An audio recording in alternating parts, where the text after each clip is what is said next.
ئەوە 10 ڕۆژ لە مانگی 5 تێپەڕیوە و هێشتا هیچ دەنگ و باسێک لە موچەی مانگی 4ەوە نەهاتووە و پەرلەمانتارێکی لیژنەی دارایی پەرلەمانی عێراقیش دەڵێت کێشەکە گەورەیە. پێشتر لەلایەن وەزارەتی دارایی حکوومەتی هەرێمەوە لە سەرەتای ساڵ وا ڕاگەیەندرا کە هیچ کێشەیەک نەماوە بۆ نەناردنی موچە و ئەمساڵ بەخۆشی هەموو مانگێک موچە لە کاتی خۆیدا دەدرێت، بەڵام وا دیارە گرێکوێرەی ناردنی موچە و دابەشکردنی لە کاتی خۆیدا بە ئاسانی ناکرێتەوە. لەسەر کێشەکانی بەردەم لە ناردنی پارە لە بەغداوە سۆران عومەر ئەندامی لیژنەی دارایی لە پەرلەمانی عێراق بە 964 وت کێشەکە گەورەیە، حکوومەتی هەرێم داهات ڕادەست ناکەن، ئەوەی کردویانە 1 لەسەر 5 داهاتە نەکنیوەش. وتیشی جگەل لە کێشەی داهاتەکە تێچووی دەرهێنانی نەوتیان بۆ کرا بە 16 دۆلار کەچی هەر ئامادەنین نەوت بدەن بە سۆمۆ، بۆیە هەتا ئەوانە چارەسەر نەکەن موچە نانێدرێت یان ئەو کێشەیە هەر بەردەوام دەبێت. 964 لە سەرچاوەیەکی باڵای حکوومەتەوە کە ئاگاداری ئەو بابەتە و نەناردنی موچەیە ئەوەی پێ ڕاگەیەندرا وەزارەتی دارایی عێراق کێشەکەی کردووە بە سیاسی، ئەگینا هەموو داواکاریەکانیان وەک خۆی جێبەجێ کراوە.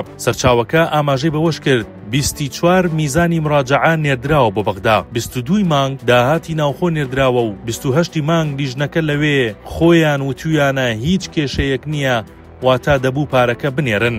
سەبارەت بە سەردانی شاندی حکوومەتی هەرێم بۆ بەغدا ئەو سەرچاوە وتی جارێ هیچ دەنگێک نییە کە بڕۆن، چونکە تا کێشەیەک نەبێت ناڕۆن. ئێستا هیچ کێشەیەک نییە، تەنیا حکوومەت و وەزارەتی دارایی عێراق بە ئەنقەست و بە سیاسی پارەی موچە نانێرن. نزیکەی 40 ڕۆژە موچەخۆرانی هەرێم موچەیان وەرنەگرتووە و با پێی ئەم لێدوانانەش بێت نازانرێت کەی باخەڵیان گەرم دەبێتەوە بە موچەی مانگی 4.